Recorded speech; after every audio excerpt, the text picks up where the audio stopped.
Hello and welcome to the video. This video you're about to watch is about the brand new TBS Mojito wing that has just been released.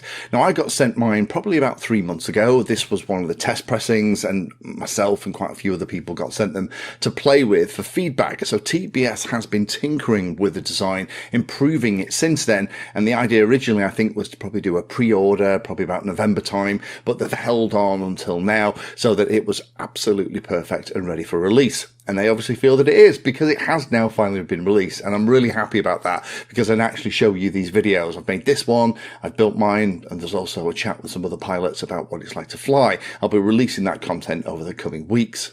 So the one I'm about to show you in the video is a test unit. It is very close to the final version, but there are a couple of final tweaks. I have put notes in the video so that that is clear when that happens. And the last caveat I'll give you is this TBS Mojito is a very fast, very agile, professional wing aimed at those pilots who really want to fly like they stole it. It's definitely not designed at those of you that are coming into the fixed wing part of the hobby, but if you've been flying fixed wing for a while and you want something that goes like stink and is incredibly fun to fly and incredibly quick, the Mojito is going to be right up your street. So let me hand over to myself from 3 months ago to go through my unboxing and first impressions experience of when I got mine.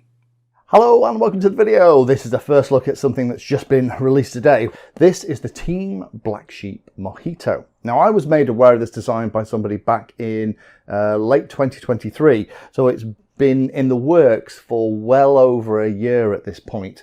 And this is now finally available for pre-order. This is a very, very aerodynamic, slippery plane designed to go exceedingly quickly. This cruises at about 120 kilometers an hour, stalls at about 38 miles an hour. It will take 6 to 8 S power units here at the front. Designed for HDFPV systems in the nose. You can get it in lots of different versions. And I just thought, while I had a pre-production unit, I've been allowed to make this video so it can be shared today as it's coming out. I thought I'd show you what it actually is and some of the key features around it. Because for me, I know looking at it on a website versus seeing it in 3D in something like a video gives a very, very different impression.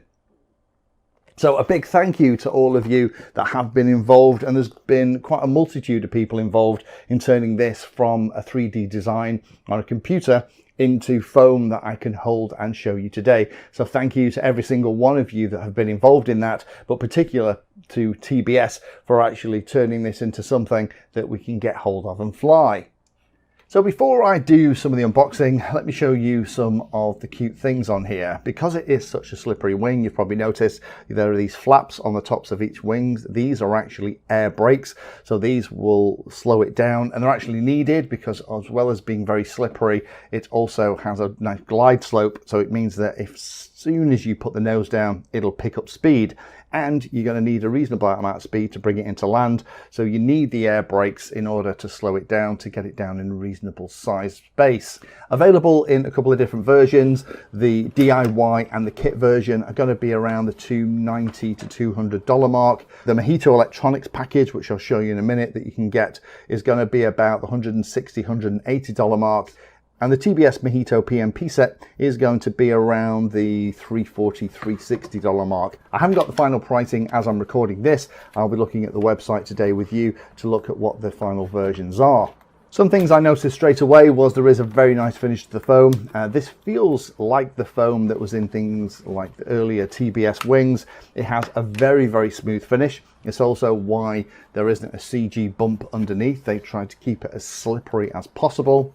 The battery bay and the flight controller area are push to close, so there's no external hatches or catches to deal with that, or even thumb screws. The wings connect and remove with latches. They're nice and stiff as it's arrived here, and personally I prefer it that way because over time they are going to loosen up a little bit with use. But by pressing this little button, it pops it out so that you can take them off for transport, which is great. Taking the wing off exposes the two spars that run through this. There is carbon fiber reinforcement in the wing itself, and there's also a box spar at the front and a round spar at the back that plugs into the wing to provide that resilience that goes all the way through the body. Room for LEDs behind the leading edges and also on the leading edges of the vertical stabilizer too. The ones that will actually ship as part of the final version won't have these plastics here on the front of the wing, so that you can install LEDs behind them if that's something that you want to do. In this sample unit here, mine have come pre-glued, but yours won't, so you have the choice if you want to do that. Very fine edges on the elevons. Everything goes to almost a knife edge at the back. Again, it's all about reducing the amount of turbulence and making this as aerodynamically slippery as they possibly can. And there's a hook underneath for bungee launches too, if that's something that you do. However, checking with the team, it looks like on A test you can pretty much launch this vertically, and hand launching with things like iNav is possible, but auto launch is definitely encouraged. No rudder in the vertical stabilizer, sadly. I personally would have liked to see that. Maybe we can use the air brakes for your authority, but that's just there for your stability when you're flying. There is, however, an antenna channel buried away in that vertical stabilizer, which is a nice touch. So you can put your own antenna up here. That's going to help when you're flying around. And there is a nice air channel that goes right the way through the model from the nose around the HDFPV unit, which is designed to stay in there and be nice and cool when you're flying. The air flows around the batteries, over the flight controller, and ultimately over the ESC and exhaust at the back. And going back to those CG marks, they are actually underneath the wing. It's that little glossy line here. That is actually where the CG is. However, I would recommend putting the CG probably 5 or 6 millimeters forward of that to make it a little bit nose heavier, just to make it a little bit easier to fly. But let me show you how this unit arrived. So again, this isn't final packaging. This is just a demo unit, but I thought it'd be interesting for you to see the different parts that it come in. Now, there is going to be some 3D printable parts. This was kind of just a sample one that Trappy put in the box for me when he sent me this one. So you don't get that necessarily with a kit, but do check the listing. Hopefully those 3D printable files will be made available if you want to print and design your own. But knowing the community, we'll probably all end up having to play and making things for this. The first thing we're going to get out here is the body. This is quite heavy, and that's because all of the electronics are hidden away in the battery compartment. And if I just open the battery compartment, you can see in here all of the different pieces. I'll give you a close-up and go through what you actually get if you order the electronics kit, because everything you need, with the exception of the receiver, appears to be pretty much here. The wings are very sleek. Again, they have these trailing edges. You'll notice that the design of the servos means that all the servos are hidden away to try and make it as sleek as is humanly possible. The access to the servo is under the air brake. You don't have to set up the air brakes. You can leave them as optional things. I'm definitely going to be setting up mine here, and there is a little pod out there in the wing if you wanted to run a wire to it for separate receiver or GPS unit or whatever. Then we have the two spars, which we've already had a look at. The vertical stabilizer, again, which has that plastic trailing edge. It's almost like a knife edge at the back and is held in place with a number of screws, and that is that little cover again that is going to cover up the antenna. So let's have a closer look at some of the electronics. So the electronics package contains an AOS Supernova 3220 1000 kV motor. With that is an 8 by 4.5 glass fiber reinforced nylon prop. There is the new TBS Wing PDB. Now this PDB is a bit funky because what it allows you to do is reuse those smaller flight controllers designed specifically for things like smaller quads. You can actually plug it into this and it will not only expose all of the connections for the servos in the wings, the air brakes, and also the motor control and everything else, as well as handling the power requirements. It allows you to use those little cheap and cheerful flight controllers, if you have one, inside a wing, even a very fast wing like this. TBS Lucid 12S ESC with a heatsink. It does also come with the heatsink paste so that you can attach it. No mount for it in the space under the vertical stabilizer that I can see. I might make one out of wood just so that it has the best possible cooling from the airflow that's going to get around it.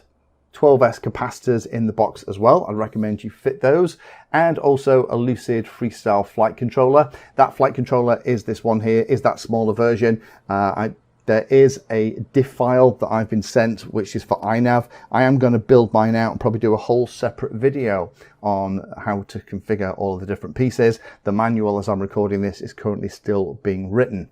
But I'll probably make a video to show you how this all goes together if you want to get one of these, or you want to use one of the new Wing PDBs. TBS M10 GPS, no compass on this one, but that's not an issue for things like iNav. And you are going to need a 6 to 8S battery. Lots of the test pilots that have been flying this have been using 2 4S quad packs in series, and they seem to work quite well. You need them a little bit further forward in the nose to get central gravity, but that's good to hear. It means if you do use a slightly bigger battery, there is scope to get it in the nose and still have a good chance of hitting CG. And there are 2 servos included with both the DIY and the kit version for the wings. So as this is out on the TBS website for pre-order right now, I thought it'd be interesting to kind of give you a closer look of what it is and what it isn't. This is definitely not a wing aimed at those of you that are relatively early in your fixed wing career. This is like one of my favorite wings in a lot of respects, and that's the Atom RC Dolphin. Those that watch my channel a lot will know I absolutely love the Dolphin. If an Atom RC Dolphin split up from its partner, that got over the ice cream and wine stage, but hit the gym, got in shape, got a tan, went and got some new clothes, got a fantastic haircut, got into skincare, and then start going out to the pubs and clubs to find another partner, that's this plane. It isn't going to hug you, it isn't going to love you. This is going to require a little bit more skill and a little bit more room, particularly with the speed envelope, than something like the Dolphin. But if, like me, you are an Atom RC Dolphin fan, you love those style of wings, but you want something that's a little bit more aggressive, a little bit more thrilling to fly, it looks like this Mojito is going to be right up your street. Stay tuned. I'm going to do another video where we'll put the electronics in here, and then ultimately I'll do a maiden flight and show you how this thing flies. But again, I'll put links down below if you want to go and check it out on the TBS website. It's on there today.